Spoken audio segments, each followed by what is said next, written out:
கைதட்டி பாடி மகிழ்ந்திருப்போம். கர்த்தர் சமூகத்தில் களிகூருவோம், களிகூருவோம், நாம் களிகூருவோம். கர்த்தர் சொன்ன வாக்குத்தத்தம் சொல்லி மகிழ்வோம், களிகூருவோம். நாம் கவலைகள் மறந்து களிகூருவோம், கைதட்டி பாடி மகிழ்ந்திருப்போம். கர்த்தர் சமூகத்தில் களிகூருவோம். நினைப்பதற்கும் நாம் ஜெபிப்பதற்கும் அதிகமாய் செய்திடுவார். நினைப்பதற்கும் விசுவாசித்து சொல்லாமா ஹல்லேலூயா, அதிகமாய் செய்திடுவார். களிகூருவோம், நாம் களிகூருவோம்.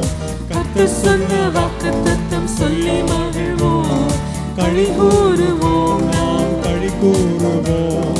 கவலைகள் மறந்து களிகூருவோம், கைதட்டி பாடி மகிழ்ந்திருப்போம். கர்த்தர் சமூகத்தில் களிகூருவோம். வேத புஸ்தகம் ஒரு திருமணத்தில் ஆரம்பிக்கிறது. முதல் மனிதனாகிய ஆதாமும் ஏவாளும் திருமணத்தில் இணைக்கப்படுகிற அந்த திருமணம் முதல்ல ஆரம்பித்து அல்லேலூயா உலகத்தின் முடிவில் தேவ பிள்ளைகள் ஆண்டவர் இயேசுவோடு கூட திருச்சபையானது இயேசுவோடு சேர்க்கப்படுகிற அந்த அனுபவத்தை ஆட்டுக்குட்டியானுடைய கல்யாண விருந்து என்று சொல்லி ஆண்டவர் அல்லேலூயா சுட்டி காட்டி அல்லேலூயா அன்னைக்கு திருமணத்துக்கு எவ்வளோ ஒரு முக்கியத்துவத்தை கொடுத்திருக்கிறார் பாருங்க. விவாகம் யாவருக்குள்ளும் கனமுள்ளது என்று சொல்லி எபிரேயர் 11:4 சொல்கிறாரு. உங்கள் மேரேஜ் அல்லேலூயா லைஃப் ரொம்ப ரொம்ப முக்கியமானது. ஏன்னா பாருங்கள், ஆண்டவர் உங்கள் கையில் ஒரு பொறுப்பு கொடுத்துருக்கார். திருமணம் என்று சொல்லும் பொழுது இல்லற வாழ்க்கை, ஒரு இன்பமான வாழ்க்கை, இனிமையான வாழ்க்கை, அதோடு கூட சேர்ந்து ஒரு பொறுப்பு மிக்க வாழ்க்கை. முதல் திருமணத்தை குறித்து ஆண்டவர் எழுதி வைத்திருக்கிற இப்போ வசன பகுதியை நம்ம வாசிக்க இருக்கிறோம். ஆதியாகமம் 2வது அதிகாரம் 18 முதல் 24 வசனங்கள் வாசிக்க கேட்போம். பின்பு தேவனாகிய கர்த்தர், மனுஷன் தனிமையாக இருப்பது நல்லதல்ல, ஏற்ற துணையை அவனுக்கு உண்டாக்குவேன் என்றார். தேவனாகிய கர்த்தர் வெளியின் சகலவித மிருகங்களையும் ஆகாயத்தின் சகலவித பறவைகளையும் மண்ணினாலே உருவாக்கி, ஆதாம் அவைகளுக்கு என்ன பெயரிடுவான் என்று பார்க்கும்படி அவைகளை அவனிடத்தில் கொண்டு வந்தார். அந்தந்த ஜீவ ஜந்துக்கு ஆதாம் எந்தெந்த பெயரிட்டானோ அதுவே அதற்கு பெயராயிற்று. அப்படியே ஆதாம் சகலவித நாட்டு மிருகங்களுக்கும் ஆகாயத்து பறவைகளுக்கும் சகலவித காட்டு மிருகங்களுக்கும் பெயரிட்டான்.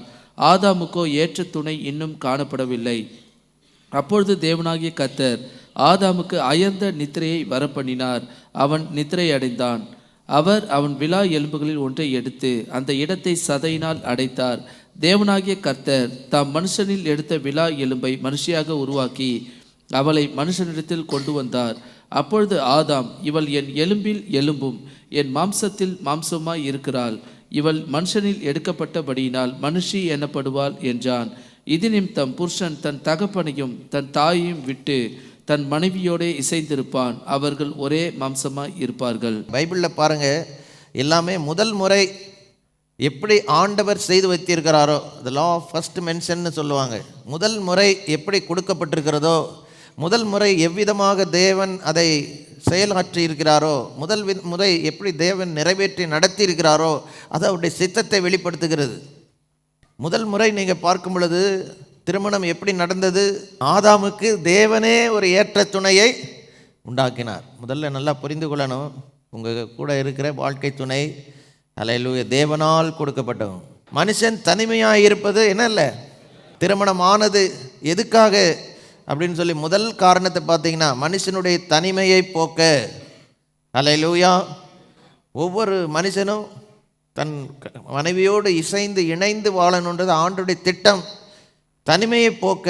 அடுத்து சொல்ல பார்க்கும் பொழுது அவனுக்கு ஒரு ஏற்ற துணை, ஒருவருக்கு ஒரு துணையாக இருக்க. துணை என்ற வார்த்தைக்கு இங்கிலீஷில் I will make him a suitable helpmate என்று சொல்லப்பட்டிருக்கிறது. தகுந்த உதவியாளராக ஒருவருக்கொருவர் இருக்க. தனிமையை போக்க சிறந்த உதவியாளராக ஒருவருக்கொருவர் இருக்க கர்த்தர் நம்மை ஒன்றாக இணைத்திருக்கிறார். ஆதாமுக்கு தோணுச்சா தோணலையா எனக்கு தெரியல. ஆண்டவர் சொன்ன பிறகு அடுத்தது பாருங்க, தேவனாகிய கர்த்தர் சகல ஜீவ ஜந்துக்களையும் உருவாக்கி ஆதாம்கிட்ட கொண்டு வந்து விடுகிறார். ஆணும் பெண்ணுமாக கொண்டு வந்து விடுகிறார். ஆதாம் என்னென்ன பேரிடுவான் என்று சொல்லி பார்க்கும்படியாக கொண்டு வந்து விடுகிறார். விடும்பொழுது ஆதாம் எல்லாவற்றுக்கும் பேரிட்டான். சகல நாட்டு மிருகங்கள், ஆகாயத்து பறவைகள், சகலவித காட்டு மிருகங்கள். ஆதாமுக்கோ இன்னும் ஏற்ற துணை இல்லைன்னு சொல்லலை, இன்னும் என்ன செய்யப்படல. அல்லேலூயா. பிறக்கும் பொழுதே உங்களுக்கு யார் வாழ்க்கை துணைன்னு ஆண்டவரால் குறிக்கப்பட்டிருக்குது. அது எப்படி நமக்கு புரியாது. ஆதாமுக்கு ஏற்கனவே உள்ள ஏவாள் இருக்கிறாங்க, ஏவாளோடு தான் உருவாக்கப்பட்டான். ஆதாமை படுக்க வைத்து விலா எலும்புகளில் ஒன்றை எடுத்தார். காலிலேருந்து எலும்பு எடுக்கலை, தலையிலேருந்து எலும்பு எடுக்கலை, நடுவில் இருக்கிற எலும்பு. அது எதை காட்டுகிறது? சமநிலைமையை காட்டுகிறது. கணவன் மனைவி ஒரே நிலைமையில் இருந்து பகிர்ந்து கொண்டு விட்டு கொடுத்து இருக்கும்படியாக தேவனால் உருவாக்கப்பட்ட உறவு. இதை ஏன் நான் திரும்பி சொல்கிறேன்? நிறைய பேர் கேட்டு இதெல்லாம் எங்களுக்கு தெரியுமே. உங்களுக்கு தெரிஞ்சால் ரொம்ப நல்லது, தெரிஞ்சு அதுபடி நடந்தீங்கன்னா நல்லது. நிறைய பேருக்கு தெரியுது, ஆனால் கடைபிடிக்கிறது இல்லை. தனிமையை போக்க துணையாக இருக்க ஹல்லேலூயா உருவாக்கப்பட்ட இந்த வாழ்க்கை துணை கர்த்தர் உங்கள் கையில் ஒரு நாள் கொண்டு வந்து நிறுத்தினார். ஆதாம் தூங்கி எந்திரிச்சு பார்க்குறார், ஆண்டவர் மனைவியை கொண்டு வந்து நிறுத்துகிறார். ஹல்லேலூயா. பார்த்த உடனே ஆதாமுக்கு தெரிகிறது, இவள் என் எலும்பின் எலும்பும் மாம்சத்தில் மாம்சமாக இருக்கிறான்னு சொல்லி அன்போடு ஏற்றுக்கொண்டார். இப்படி ஏற்றுக்கொண்டு ஆரம்பித்த அந்த குடும்ப வாழ்க்கை அதில் அநேக கருத்து வேறுபாடுகள் கண்டிப்பாக ஆதாமுக்கும் ஏவாளுக்கும் வந்திருக்கும். அவங்க திருமண ஆராதனையில் ஆண்டவர் கொடுத்த முதல் செய்தி, இன்றைக்கி ஒரு செய்தின்னு கொடுத்தா முக்கியமான 4 கருத்தில் 5 கருத்து பகிர்ந்து கொடுக்குறோம். சிலர் 7 குறிப்புகளை சொல்லி தான் உங்களுக்கு வெளியே போகும்போது இந்த 7 காரியங்களை ஞாபகம் வைத்துக்கொள்ளும் புரியுறதுக்காக இன்றைக்கி சொல்லி கொடுக்குறோம். ஆனால் முதல் திருமணத்தில் ஆண்டவர் செய்தி கொடுத்த பொழுது ஒரே கருத்து தான் சொன்னார், ஒரே வசனம்தான். 1ஆவது அதிகாரம் 24ஆவது வசனத்தில் ஆதாம் ஏவாளுடைய திருமண ஆராதனை செய்தி இன்றைக்கு வரைக்கும் நம்ம எல்லாருக்குமே ஆசீர்வாதமான செய்தி.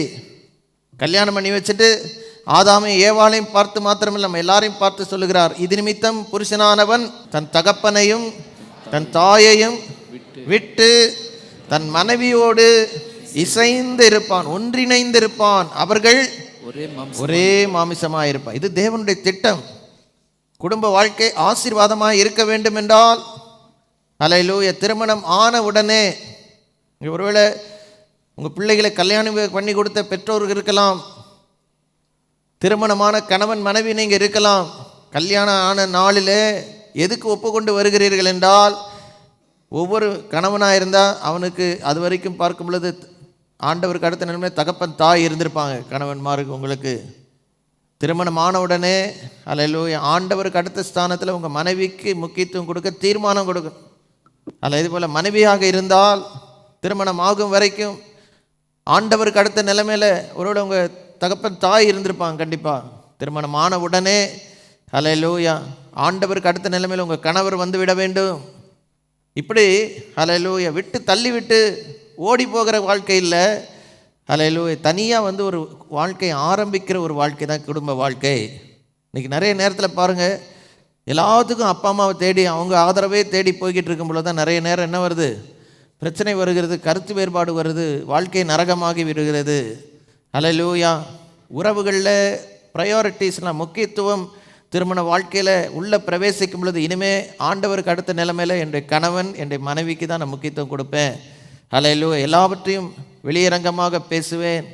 அல்லேலூயா எல்லாவற்றையும் அல்லேலூயா விட்டு கொடுத்து அவர்களுக்கு அல்லேலூயா சாதகமாக பிரியமாக ஆண்டவருக்கு அடுத்த நிலைமையில் கணவனை பிரியப்படுத்தி மனைவியை பிரியப்படுத்தி வாழ்வேன் என்று தீர்மானித்து உள்ளே போகிற ஒரு உறவு. திருமணமாகிற கணவன் மனைவிக்கு ஆண்டவர் கொடுக்குற மிக முக்கியமான பொறுப்பு ஒரு வீடு கட்டுகிற பொறுப்பு. எல்லாரும் நீங்கள் வீடு கட்டணும். ஆனால் இந்த வீட்டுக்கு ஒரு அடி நிலம் கூட தேவையில்லை, செங்கல் கல் கூட இந்த வீட்டுக்கு தேவையில்லை, சிமெண்ட்டு தேவையில்லை.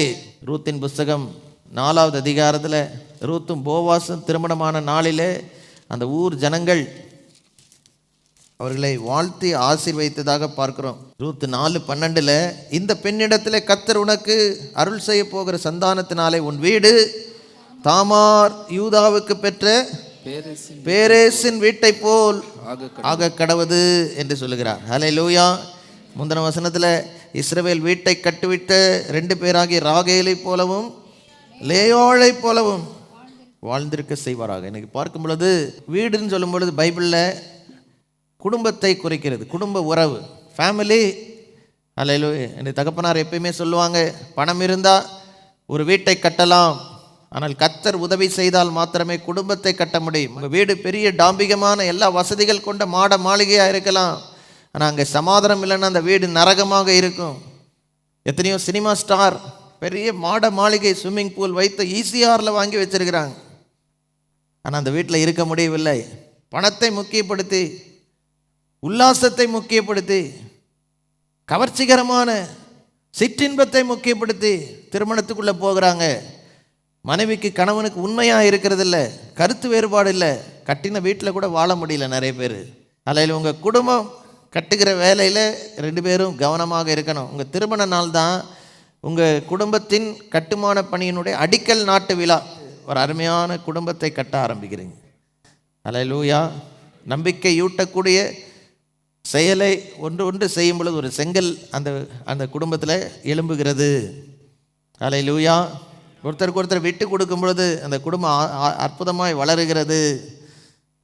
இந்த குடும்ப கட்டுமான பணி என்னைக்கு முடியும்? வாழ்நாளெல்லாம் கட்டிக்கொண்டே இருக்கிற ஒரு வாழ்க்கை. அல்லேலூயா, அல்லேலூயா. குடும்பத்தை கட்டுவது எதுக்காக? நீங்கள்லாம் சந்தோஷமாக குடியிருக்க, நீங்களும் உங்கள் கொடுத்த பிள்ளைகளும். அல்லேலூயா. எல்லா போராட்டங்கள் மத்தியில் அங்கே ஒரு இல்லற வாழ்க்கை சந்தோஷமாய் வாழ. அல்லேலூயா. கர்த்தர் குடும்பத்தை கட்டும்படியான பொறுப்பை நம்ம கையில் கொடுத்துருக்கிறாருங்க. இதை உணர்ந்து நீங்கள் உள்ளே போக வேண்டும். குடும்பத்தை ஆண்டவர் ஏற்படுவதற்கான 4 முக்கியமான காரணங்கள். 1, தனிமையை போக்க துணையாக இருக்க, ஒரு குடும்பத்தை கட்ட. மிக முக்கியமாக 4வதாக 1 பேதுரு 3வது அதிகாரம் 7வது வசனத்தின்படியாக அங்கே இப்படியாய் சொல்லப்பட்டிருக்குது. மனைவியானவள் பலவீனமான பாண்டமாய் இருக்கிறபடியால் உங்கள் ஜபங்களுக்கு தடை வராதபடிக்கு என்று அங்கே முதல்ல சொல்லுகிறார். அல்லேலூயா. விவேகத்தோடு அவர்களுடைய வாழ்ந்து, அதில் முக்கியமான கருத்து என்னன்னா, உங்களோட கூட அவர்கள் நித்திய ஜீவனாகிய கிருபையை சுதந்திரித்துக் கொள்ளுகிறவள் ஆனபடியால் அவர்களுக்கு செய்ய வேண்டிய இன்னைக்கு ஆண்டவருடைய திட்டம் என்னன்னு பார்த்தீங்கன்னா, கணவன் மனைவியாக இருக்கிற நீங்கள் 2 பேரும், உங்களுக்கு கொடுத்துருக்கிற பிள்ளைகளும், ஆண்டவர் இயேசு வரும்போது முழு குடும்பமாக அவருடைய ராஜ்யத்துக்குள்ளே போகணும். ஒருத்தர் கூட இழந்து போகக்கூடாது. அல்லேலூயா. உங்கள் பொறுப்பு அது. அப்போஸ்தலர் நடபடிகள் 16:31 இப்படியாய் சொல்லுது. கர்த்தராகிய இயேசு கிறிஸ்துவை விசுவாசி, அப்பொழுது நீயும் இன்னைக்கு முழு குடும்பத்தினுடைய காப்பாற்றுதல் கணவன் மனைவியா உங்கள் கையில் தான் இருக்குது. சிறு வயதுலேருந்தே அவங்கள ஒழுங்காக கவனித்து ஆண்டவருக்குள்ளே வளர்த்து வந்தீங்கன்னா ரொம்ப ஈஸியாக ஆண்டவரை ஏற்றுக்கொள்வாங்க. ஒரு நாள் வழி தவறி போக மாட்டாங்க. ஆண்டவர் இயேசு வரும்பொழுது அல்லேலூயா முழு குடும்பமாக நீங்கள் தேவனுடைய ராஜ்யத்துக்குள்ளே போயிடலாம். அதுதாங்க உயரிய நோக்கம், உச்சக்கட்ட நோக்கம். ஆண்டவருடைய திட்டம் என்ன தெரியுமா? முழு குடும்பமாக நீங்கள் அவருடைய ராஜ்யத்துக்குள்ளே வந்து நித்தியமாக அவரோடு கூட வாழணும். இதுக்காக தான் இன்றைக்கி இத்தனை போராட்டங்கள், பாடுகள். இதனால் தான் பாருங்கள், தேவனை ஆண்டவர் இயேசுவை ஏற்றுக்கொண்ட குடும்பங்களுக்குள்ள சில போராட்டங்கள், உங்களை பிரிக்கிறதுக்குரிய காரியங்கள்லாம் ஏன் வருதுன்னு பார்த்தீங்கன்னாக்கா, அல்லேலூயா, இந்த நோக்கத்தை பொல்லாதவன் அறிந்தது நிமித்தமாக, இது தேவனுடைய திட்டம் என்று அறிந்து இது உங்கள் வாழ்க்கையில் நிறைவேறக்கூடாது என்பதற்காக தான் நம்மை பிரித்து விட பார்க்கிறான். குடும்பத்தை இடித்து விட பார்க்கிறான். நம்ம வீட்டில் இருக்கிற பிள்ளைகளை பிரித்து கொண்டு போக பார்க்கிறான். இதை கண்டறிந்து அல்லேலூயா, உயரிய நோக்கம் எதுவாக இருந்தாலும் நாங்கள் ஒன்றா தான் இருப்போம் சார். அல்லேலூயா. எதுவாக இருந்தாலும் நாங்கள் ஒருத்தருக்கு ஒருத்தர் என்ன செய்வோம்? உதவியாக தான் இருப்போம். எங்கள் வீடு கட்டப்படணும். சில நேரம் பாருங்கள், வீடு கட்டுகிற நேரத்தில் சில காரியங்களை விட்டு கொடுத்து செய்கிறோம். ஒரு வீடு கட்டுமானம் பண்ணிக்கிட்டு இருக்கும்போது சில வீண் செலவுகளெல்லாம் தவிர்க்கிறோம். சில நேரம் பாருங்கள், ஒற்றுமையை காத்துக்கொள்வதற்காக இப்போ நம்ம குடும்பத்தினர் சொல்லுகிற ஆலோசனையெல்லாம் கேட்டு அதில் சில மாற்றங்களை செய்கிறோம். இதே போல் தான் குடும்பத்தை கட்டும் பொழுதும் விட்டு கொடுத்து, ஒருத்தருக்கு ஒருத்தர் விட்டு கொடுத்து நீங்கள் செய்யும் பொழுது கர்த்தர் நிச்சயமாகவே உங்கள் வீட்டை கட்டுவார். ஒரு நாள் இயேசு வரும் பொழுது அல்லேலூயா அவரோடு கூட முழு குடும்பமாக நீங்கள் போகலாம். இதில் மிக முக்கியமான ஒரு காரியம், அந்த முதல் திருமண ஆராதனையில் கர்த்தர் சொன்ன வார்த்தைகளில் முதல் முக்கியமான அந்த ஒரு கருத்தை மாத்திரம் இன்றைக்கி சொல்லி உங்களுக்காக ஜெபிக்க போகிறேன். 2வது அதிகாரம் ஆதியாமத்தில் 24வது வசனத்தில், இது நிமித்தம் புருஷன் தன் தகப்பனையும் தன் தாயையும் விட்டு தன் மனைவியோடு எப்படி இருப்பான்? இசைந்திருப்பான் என்றால் ஒன்றிணைந்திருப்பான். இன்னைக்கு இந்த நோக்கங்கள், இப்போ நான் சொன்ன 4 காரியங்கள் உங்கள் வீட்டில் நிறைவேறணும்னா, தனிமையை போக்க துணையாக இருந்து வீடு கட்டப்பட்டு முழு குடும்பமாக பரலோகம் போனால் அதில் ஒரு ஒற்றுமை ரொம்ப ரொம்ப அவசியம். அல்லேலூயா. பீயிங் யுனைடெட், குடும்ப ஒற்றுமைக்கு பாதகமாய் வருகிற எந்த காரியத்துக்கும் வாழ்க்கையில் இடம் கொடுக்காதீங்க. கணவன்மாரே மனைவிமாரே, உங்களுக்கு அன்போடு சொல்லுகிறேன், உங்கள் 2 பேருக்குள்ளே இருக்கிற ஐக்கியம், பொல்லாத பிசாசை ஜெயிக்கிறதுக்கு ஏதுவாக இருக்கும். உங்கள் 2 பேருக்குள்ளே இருக்கிற கருத்து வேறுபாடுகள், பிரிவினை, அவன் ஜெயிக்கிறதுக்கு மாத்திரம் உங்கள் குடும்பம் அழிக்கப்படுவதுக்கு ஏதுவாக இருக்கும்.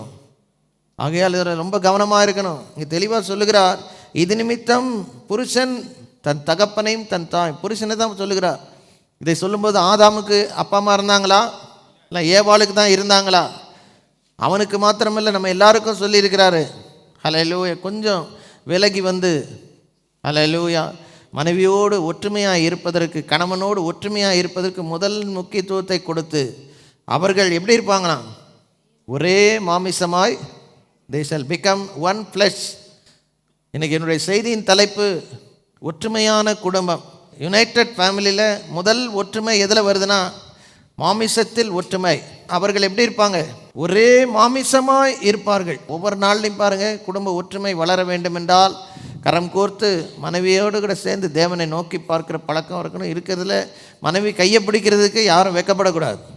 சில நேரம் சண்டை போடுவாங்க, சில நேரம் வந்து ஆலோசனைக்கு வந்து முடிஞ்ச பிறகு 1-2 கேஸில் பார்த்துருக்குறேன். முடிஞ்ச பிறகு கணவன் கையை பிடி, மனைவி கையை பிடி, வெக்கப்படுறாங்க, முன்னால் சிரிக்கிறாங்க, ஐயோ இவர் கையை பிடிக்கிறதா எப்படி. மனைவி கரத்தை கோர்த்து 2 பேரும் ஒன்றாய் நிற்பது மாமிசத்தில் ஒற்றுமை. முதல்ல சொல்ல, அவர்கள் எப்படி இருப்பாங்க? இப்போ கையை பிடிக்கிறதுக்கு வெக்கமாக இருந்தால் எப்படிங்க ஒரே மாம்சமாக இருக்க முடியும்? ஆண்டவருடைய திட்டம் இது. ஹல்லேலூயா. பிசாசானவன் பல காரியங்களை கொண்டு வந்து கையை கோர்த்து நிற்க முடியாத அளவுக்கு சில கருத்து வேறுபாடுகளை கொடுப்பான். நான் எப்பயுமே சொல்கிறது போல், இந்த கையை பிடிக்கிறது தான் வந்து உங்கள் குடும்ப உறவுக்கு ஒரு தெர்மாமீட்டர் மாதிரி. ஃபீவர் இருக்கான்னு சொல்லி வாயில் தெர்மாமீட்டர் வச்சு டெம்பரேச்சர் பார்க்குறாங்க பாருங்கள். உங்கள் குடும்ப உறவில் ஜுரம் வந்துருச்சானா இப்போ தெரியுனாக்கா, உங்கள் மனைவி கையை பிடிக்க முடியவில்லை, ஏன்னா உங்கள் கணவர் கையை பிடிக்க முடியவில்லை. அன்பான தேவனுடைய பிள்ளைகளே, தினந்தோறும் கை கோர்த்து ஜெபம் பண்ணுகிறது மாம்சத்தில் ஒற்றுமைனா அதுதான். ஹல்லேலூயா. இந்த குடும்ப ஒற்றுமை வர வேண்டும் என்றால் மிக முக்கியமாக அடுத்தது 2வது, இந்த ஒற்றுமை எப்படிப்பட்ட ஒற்றுமை? மத்தேயு 19வது அதிகாரத்தில் 5-6 வசனத்தில் இப்படியாக சொல்லப்படும். 4லேருந்து வாசிக்கும் பொழுது 3லேருந்தே கூட வாசிக்கலாம். அப்பொழுது பரிசேயர் அவரை சோதிக்க வேண்டும் என்று அவரிடத்தில் வந்து, புருஷனானவன் தன் மனைவியை எந்த முகாந்தரத்தினாலும் தள்ளிவிடுகிறது நியாயமா என்று கேட்ட பொழுது அவர்களுக்கு அவர் பிரதியுத்தரமாக, ஆதியிலே மனுஷரை உண்டாக்கினவர் அவர்களை ஆணும் பெண்ணுமாக உண்டாக்கினார் என்பதை, ஆமா, இது நிமித்தம் புருஷனானவன் தன் தகப்பனையும் தாயையும் விட்டு தன் மனைவியோடு எப்படி இருப்பான்? இசைந்திருப்பான். அவர்கள் இருவரும் ஒரே மாம்சமாய் இருப்பார்கள் என்று அவர் சொன்னதையும் நீங்கள் வாசிக்கவில்லையா? இப்படி இருக்கிறபடியால் அவர்கள் இருவராயிராமல் ஒரே மாம்சமாய் இருக்கிறார்கள். தேவன் இணைத்ததை மனுஷன் பிரிக்காதிருக்க. முதல்ல நம்ம பார்த்தது மாமிசத்தில் வருகிற ஒற்றுமை. அல்லேலூயா. தேவனே கொடுக்கிற ஒற்றுமை. 2வது ஒற்றுமை என்னது? This unity. குடும்ப ஒற்றுமை மனுஷனால் கொடுக்கப்பட முடியாது. God given unity, unity of the flesh.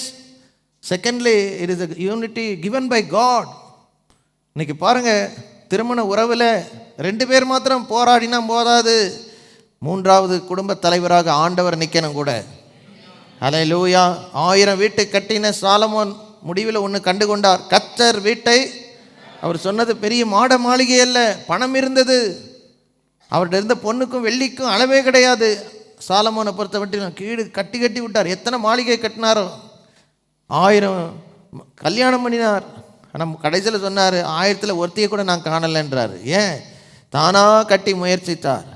கர்த்தர் உங்கள் குடும்பத்தில் இணைப்பு கொடுக்கணும்னா, ஹல்லேலூயா, முழு குடும்பமாக ஆண்டவரை தேடணும். எனக்கு ரொம்ப பிடித்தமான ஒரு குடும்பம் மார்த்தாள் மரியாளுடைய குடும்பம். பெத்தானியா ஊருக்கு போகும்பொழுது மார்த்தாள் மரியாள் ராசரு அவங்க வீட்டுக்குள்ளே இயேசுவை ஏற்றுக்கொண்டாங்க. இன்றைக்கி உங்கள் வாழ்க்கைக்குள்ளே, உங்கள் குடும்பத்துக்குள்ளே ஆண்டவர் இயேசு வந்தார்னா உங்கள் வீடு ஒற்றுமையாக இருக்கும். ஹல்லேலூயா. இந்த ஒற்றுமையை தேவன் தான் கொடுக்க முடியும். தினந்தோறும் காலையில் எழுந்திரிச்சு உங்கள் மனைவிக்காக ஜெபம் பண்ணுங்க. உங்கள் மனைவிக்கு நான், ஆண்டவரே, என் மனைவிக்கு நான் ஒரு ஏற்ற கணவராக இருக்கணும். எங்கள் வீட்டுக்குள்ளே இன்றைக்கி சமாதானம் இருக்கணும். ஒரு குடும்பத்தில் 2 முக்கியமான காரியங்கள் தேவை. சங்கீதம் 122:7 உன் அலங்கத்துக்குள்ளே சமாதானமும் உன் அரமனைகளுக்குள்ளே சுகமும் இருப்பதாக என்று சொன்ன, சமாதானத்தை சுகத்தையும் தேவன் தான் தர முடியும். அவரை நோக்கி ஜெபித்தால் ஹல்லேலூயா, தேவன் ஒற்றுமையும் தருவார். மாம்சத்தில் ஒற்றுமை, தேவனால் கொடுக்கப்பட்ட ஒற்றுமை. 3வது பார்க்கும் பொழுது எபேசியர் 4வது அதிகாரம் 1-3 வசனங்களை பார்க்கும் பொழுது இப்படியாய் சொல்லுகிறது, ஆதலால் கர்த்தர் நிமித்தம் கட்டுண்டவனாகிய நான் உங்களுக்கு சொல்லுகிற புத்தி என்னவெனில், நீங்கள் அழைக்கப்பட்ட அழைப்புக்கு என்ன, எதுக்காக உங்க 2 பேரையும் கணவன் மனைவியும் அழைத்திருக்கிறார்? ஒரு குடும்பத்தை கட்டணும். அந்த முழு குடும்பமா நீங்களும் மனைவியும் உங்க பிள்ளைகளும் கர்த்தருடைய ராஜ்யத்துக்குள்ள சந்தோஷமா பிரவேசிக்கணும். இதுக்காக தான் ஆண்டவர் உங்களை அழைத்து, அந்த அழைப்பை நீங்கள் உணர்ந்து அதுக்கு ஏற்றபடியா அதுக்கு பாத்திரவான்களாய் நடந்து மிகுந்த மனத்தாழ்மையுடனும் சாந்தமும் நீடிய பொறுமையும் உடையவர்களாய் அன்பினாலே ஒருவரை ஒருவர் தாங்கி சமாதான கட்டினாலே ஆவியின் ஒருமை, என்ன ஒருமை? காத்துக்கொள்வது. ஆவியின் ஒருமை, அதாவது திங்கிங். இன்னைக்கு பாருங்க, நம்ம ஸ்பிரிட் எல்லாரும் பாருங்க, நம்ம ஸ்பிரிட்டுக்கு அவன் ஸ்பிரிட்டுக்கு ஒத்து வர மாட்டேங்குது. கணவனுக்கு மனைவிக்கு ஸ்பிரிட்டில் யூனிட்டி இல்லைன்னா அந்த வீடு நிம்மதியாகவே இருக்காது. ரைட் ஸ்பிரிட் என்று சொல்லும்போது சரியான நோக்கம், 2 பேருடைய நோக்கம் ஒன்றாக இருக்கணும்னா ஆவியில் ஒற்றுமை எப்போ வரும்னு பார்த்தீங்கன்னாக்கா, அதுக்கு என்னெல்லாம் தேவை? மிகுந்த மனத்தாழ்மை, அடுத்தது சாந்தம்னா விட்டு கொடுக்குற அமைதியில் உள்ள ஆவி, தாழ்மை என்றால் தன்னையே தாழ்த்துகிறது. குடும்பத்தில் 2 பேரும் ஒன்றாய் பிடித்து இழுத்து ஒரே பக்கமாக போகிறதுக்கு மனத்தாழ்மை தேவை, சாந்தம் தேவை, நீடிய பொறுமை தேவை, ஒருத்தருக்கு ஒருத்தர் உதவி செய்கிற, ஒருவரை ஒருவர் தாங்குகிற வாழ்க்கை தேவை. இதெல்லாம் நீங்கள் செய்யும் பொழுது அல்ல உங்கள் வீட்டில் ஆவியின் ஒருமை காக்கப்படும். இந்த ஆவியின் ஒருமை ரொம்ப ரொம்ப முக்கியமான காரியம். ஏன்னா 4வது வசனத்தை பார்க்க, உங்களுக்கு உண்டான அழைப்பினாலே நீங்கள் ஒரே நம்பிக்கைக்கு அழைக்கப்பட்டது, ஒரே சரீரமும் ஒரே ஆவியும் உண்டு. சபையை குறித்து அங்கே சொல்லுகிறார். Hallelujah. One body one spirit. Hallelujah. கர்த்தருடைய சபை, கர்த்தருடைய ஆவியானவர் இங்கே இருக்கிறார். ஹல்லேலூயா. இன்றைக்கும் பாருங்கள், குடும்ப உறவில் ஹல்லேலூயா நோக்கம் 2 பேரும் ஒன்றிணைந்து போக வேண்டும். ஹல்லேலூயா. ஆவியில் ஒருமை. அடுத்தது ஜெபத்தில் ஒற்றுமை. மத்தேயு 18வது அதிகாரம் 18-20 வரைக்கும், பூலோகத்தில் நீங்கள் எவைகளை கட்டுவீர்களோ அவைகள் பரலோகத்திலும் பூலோகத்தில் எவைகளை கட்டவிழ்ப்பீர்களோ அவைகள் பரலோகத்திலும் கட்டவிழ்க்கப்பட்டிருக்கும் என்று மெய்யாகவே உங்களுக்கு சொல்லுகிறேன். அல்லாமலும் உங்களில் 2 பேர் தாங்கள் வேண்டிக் கொள்ள போகிற எந்த காரியத்தை குறித்து பூமியிலே ஒருமனப்பட்டு, இது வந்து கணவன் மனைவியுடைய ஜெப ஒற்றுமையை காட்டுகிறது. இன்னைக்கு 2 பேரும் இணைந்து தினந்தோறும் ஜெபிக்கிற, உங்கள் வீட்டில் தினந்தோறும் ஆண்டவரை தேடுகிற பழக்கம் இருக்கா? இணைந்து ஜெபிக்கிற குடும்ப ஜெபம் இருக்குதா? இல்லைன்னா இன்னையிலேருந்து அதை ஏற்படுத்துங்க. ஆண்டவர் இன்னைக்கு உங்களோடு பேசும் பொழுது கணவன் மனைவி இணைந்து ஜெபித்து, குடும்ப பிள்ளைகளோடு இணைந்து ஜெபித்து எத்தனை நாட்கள் ஆகிறது? குடும்ப ஜெபம் ஏறெடுத்து எத்தனை நாட்கள் ஆகுது உங்கள் வீட்டில்? அப்படிப்பட்ட வீடுகள் திறக்கப்பட்ட வாசல் கொண்ட வீட்டை போல இருக்கிறது. அதுக்குள்ளே எது வேணால் உள்ள நுழையலாம். நிறைய மற்ற சகோதர சகோதரிகளோடு போய் அதிகமாக ஜெபம் பண்ணுறீங்க. உங்கள் குடும்பத்தோடு டெய்லி எவ்வளோ நேரம் ஜெபம் பண்ணுறீங்க? யோசிச்சு பாருங்கள். முதல் பொறுப்பு உங்களுக்கு வீட்டை கட்டுகிற பொறுப்பு, குடும்பத்தை கட்டுகிற பொறுப்பு. தேவனுக்கு முக்கியத்துவம் கொடுங்க. ஒருவர் இணைந்து அவரை நோக்கி பார்த்தீங்கன்னா, எங்கே 2 அல்லது 3 பேர் நாமத்தில் கூடியிருக்கார் மத்தியில் ஜெபத்தில் ஒற்றுமை ரொம்ப ரொம்ப முக்கியம். இது எல்லாத்துலேயும் இந்த ஒற்றுமை வரும் பொழுது ஹல்லேலூயா குடும்பத்தில் ஒரு இசைவு, ஒற்றுமை, ஐக்கியம் வளரும். கடைசியாக பாருங்கள், நம்ம வாசித்தோமே ஹல்லேலூயா 1 பேதுரு 3வது அதிகாரம் 7, 8, 9 வசனங்களை நீங்கள் பார்க்கும் பொழுது, அந்தபடி புருஷர்களே மனைவியானவள் பலவீன பாண்டமாய் இருக்கிறபடியால் உங்கள் ஜெபங்களுக்கு தடை வராதபடிக்கு நீங்கள் விவேகத்தோடு அவர்களுடனே வாழ்ந்து உங்களுடனே கூட அவர்களும் நித்திய ஜீவனாகிய கிருபையை சுதந்திரித்து கொள்ளுவர்களானபடியினால் அவர்களுக்கு செய்ய வேண்டிய கனத்தை செய்யுங்கள். மேலும் நீங்கள் எல்லாரும் ஒருமனப்பட்டவர்களும் இரக்கமுள்ளவர்களும் சகோதர சிநேகம் உள்ளவர்களும் மன உருக்கம் உள்ளவர்களும் இணக்கமுள்ளவர்களுமாய் இருந்து தீமைக்கு தீமையையும் உதாசீனத்துக்கு உதாசீனத்தையும் சரி கட்டாமல் அதற்கு பதிலாக நீங்கள் ஆசீர்வாதத்தை சுதந்திரித்துக் கொள்ளும்படி அழைக்கப்பட்டிருக்கிறவர்கள் என்று அறிந்து ஹல்லேலூயா ஆசீர்வதிங்கள். ஒரே அழைப்பில் நம்ம உண்டாக போகணும். ஹல்லேலூயா. இன்னைக்கு பாருங்க, நிறைய நேரம் ஏன் நம்ம கஷ்டத்தை சகிக்கிறோம்? ஒரு படிக்கிற நேரத்தில் எல்லாம் வேலை செய்யும்போது எல்லாம் ஜாலியாக இருக்குன்னு நம்ம கஷ்டப்பட்டு வேலை, எனக்கு நமக்கு தெரியும் ஒரு 30 நாள் முடிஞ்சு நமக்கு ஒரு சம்பளத்தை நோக்கி வேலை செஞ்சுக்கிட்டு இருக்கும். ஒழுங்காக வேலை செய்கிறோம், என்ன செய்வோம்? ஆஃபீஸுக்கு போனால் எவன் அரட்டை செய்கிறானா அவங்களோட சேர்ந்து போகிற ஒரு கூட்டம் இருக்கும். ஆனால் பொறுப்புள்ளவன் என்ன செய்வான்? வீட்டில் என்னை நம்பி 4 பேர் இருக்கிறாங்க, போய் இந்த 8 மணி நேரம் ஒழுங்காக எவன் எப்படி இருந்தால் பரவாயில்ல, என் வேலையை நான் கரெக்டாக செய்யணும், என் நிமித்தமாக நான் இருக்கிற இடம் பாதிக்கப்படக்கூடாதுன்னு இருந்து ஏன் வியாபாரம் 10 மணி நேரம் 12 மணி நேரம் செய்கிறீங்க? உங்களுக்கு நல்லா தெரியும் இதுக்கு ஒரு எதிர்கால விளைவு பலன் இருக்குது. இன்றைக்கு ஹல்லேலூயா கொஞ்சம் அசட்டையாக இருந்தோன்னா சம்பளம் வர நேரத்தில் இழந்துருவோம், வருமானம் வரத்து நேரத்தில் இழந்துருவோம். இதெல்லாம் உணர்ந்து தான் சில காரியங்களை விட்டு கொடுத்து நம்ம இருக்கிறோம். இதே போல் குடும்ப உறவில் இங்கே அழகாக ஒரு வார்த்தை சொல்லியிருக்கிறார் பாருங்கள், ஆசீர்வாதத்தை சுதந்திரிக்க அழைக்கப்பட்டவர்கள். அந்த அழைப்பில் ஒரு ஒற்றுமை இருக்கணும். யூனிட்டி இன் த காலிங். உங்கள் அழைப்பில் ஒற்றுமை. எதுக்காக உங்களை இருவரை இணைத்திருக்கிறார்? எங்கள் குடும்பம் ஒரு நாள் இயேசுவின் ராஜ்யத்துக்குள்ளே நாங்கள் முழு ஃபேமிலியாக போனோம். அதுக்காக தான் ஆண்டவர் எங்களை அழைத்திருக்கிறார். ஸோ இன்றைக்கி அதனால தான் நாங்கள் குடும்பமாக சில காரியங்களை எங்களுக்கு விட்டு கொடுத்து நாங்கள் ஐக்கியத்தை காத்து கொள்கிறோம். சில நேரம் கஷ்டமாக தான் இருக்குது. நம்ம இருக்கிற நிலைமைக்கு ஒருவே நம்முடைய மனைவி வரல, கணவர் வரல அப்படின்னா கூட பரவாயில்ல, இணைந்து கர்த்தர் நம்ம கொடுத்துருக்கிற குடும்ப வாழ்க்கையை சந்தோஷமாய் ஹல்லேலூயா நடத்தி கொண்டு நம்ம போகும். ஒரு நாள் இயேசு வருவார். ஹல்லேலூயா. பரிதாபமான கதை. ஆண்டவர் சொல்றார் பாருங்க, ஆண்டவர் இயேசுவின் வருகையில் வரும்பொழுது ஒரே படுக்கையில் 2 பேர் படுத்திருப்பாங்க. ஒருத்தர் எடுத்துக்கொள்ளப்படுவார். அது ஆண்டவருடைய திட்டமா? யோசிச்சு பாருங்க. ஹல்லேலூயா. ஒரே படுக்கையில் 2 பேர் படுத்திருப்பாங்க. ஒருத்தர் இயேசுவோடு போயிடுவாங்க, ஒருத்தர் கைவிடப்படும். நம்ம வீட்டில் அது நடக்கக்கூடாது. ஆண்டவர் இயேசு வரும்போது நம்ம இருவரும் பரலோகத்துக்கு போகணும். நம்ம மாத்திரம் நம்முடைய பிள்ளைகளோடு போகணும். ஹல்லேலூயா. குடும்பத்தில் ஒற்றுமையை காத்துக்கொள்ளுங்க. United family is a happy family. Hallelujah. நம்முடைய கணவரோ நம்முடைய மனைவியோ வீட்டுக்கு வர்றதுக்கு நம்ம நிமித்தமாக வருத்தப்படக்கூடாது. அப்போஸ்தலனாகிய பவுல் ஒரு இடத்துல சொல்லுகிறாரு, 2 கொரிந்தியர் 1வது அதிகாரம் கடைசி வசனம், உங்கள் விசுவாசத்துக்கு நாங்கள் அதிகாரிகளாக இராமல் உங்கள் சந்தோஷத்துக்கு சகாயராய் உதவி செய்கிறவர்களாய், be helpers of your family's joy. எத்தனை பேருக்கு நான் சொல்றது புரியுது? இன்னைக்கு இதனால தாங்க அந்த ஒற்றுமை கணவன் மனைவிக்குள்ள பிள்ளைகளுக்குள்ள காத்துக்கொள்ள வேண்டும். நம்ம எல்லாரும் எழும்பி நின்று ஜெபிக்க போகிறோம். என்றைக்கும் வந்திருக்கிற ஒவ்வொருவருக்காக ஜெபிக்கிறேன். ஆண்டவரே, இந்த குடும்பங்கள் ஒற்றுமையாக இருக்கணும், ஐக்கியமாக இருக்கணும், தினந்தோறும் தேவ பிரசன்னத்தில் வளரணும், கர்த்தருக்கு சாட்சியாய் வளரணும், அநேகருக்கு ஒரு ஆசீர்வாதமாய் வளரணும், முழு குடும்பமாய் ஏற்றுக்கொண்டு ரட்சிக்கப்பட்டு வாழணும். குடும்பங்களில் இருக்கிற பற்றாக்குறைகள் நீங்கள் ஜெபம் பண்ண. முக்கியமாக இருக்கிற பற்றாக்குறை பொருளாதார பற்றாக்குறைகள், வேலை வியாபாரத்தில் இருக்கிற பிரச்சனைகள், குடும்ப சமாதானத்தை கெடுக்கிற எல்லா நெருக்கடிகள் இயேசுவின் நாமத்தில் மறைந்து போவதாக. பிரிவினைகள், சந்தேகங்கள், வெறுப்புகள், தகாத நாட்டங்கள் இப்பொழுதே குடும்பத்தை விட்டு நீங்கி போகட்டும்.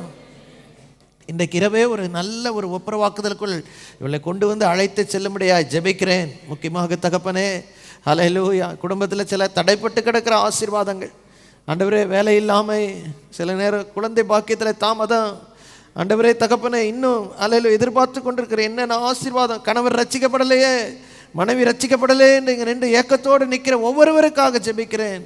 கற்பத்தின் கனிக்காய் காத்து கொண்டிருக்கிற ஒவ்வொருவருக்காய் மன்றாடுகிறேன். இன்னைக்கு ஊக்கமாக ஜெபிக்கிற இந்த நேரத்தில் ஒரு மாற்றம் இப்பொழுதே உண்டாகட்டும். எப்பொழுது ஐக்கியம், ஒற்றுமை, சமாதானம், ஒரே வீட்டில் தான் நல்ல பேச்சுவார்த்தைகள் வளரட்டும், நல்ல ஐக்கியம் வளரட்டும். தாவீது நாளுக்கு நாள் விருத்தி அடைந்தது போல இங்கே வந்திருக்கிற குடும்பத்தினர் நாளுக்கு நாள் எல்லா விதத்திலும் விருத்தி அடைய செய்வீராக. கர்த்தருடைய ஆசீர்வாதம் ஒவ்வொரு மேலே விளங்கட்டும். வீடுகளை சுற்றி, குடும்பங்களை சுற்றி கர்த்தருடைய வேலையின் பாதுகாவல் இருக்கட்டும். எங்களுக்கு கொடுத்திருக்கிற பிள்ளைகளின் ஆசீர்வாதத்துக்காக ஜெபிக்கிறோம். அவளுக்கு உத்தரவாதம் பண்ணுகிற மிக முக்கியமான பொறுப்பு எங்கள் கையில் கொடுத்திருக்கிறேன். அன்போடு அவர்களை வளர்த்து பயபக்தியோடு நீதியாய் நியாயமாய் இந்த தேசத்தில் நியாயம் விளங்குகிற பிள்ளைகளாய் வளர்த்திட உதவி செய்யும் அப்பா. ஆசீர்வாதம் இயேசுவின் நாமத்தில் ஜெபிக்கிறோம் எங்கள் அருமை நல்ல பிதாவே.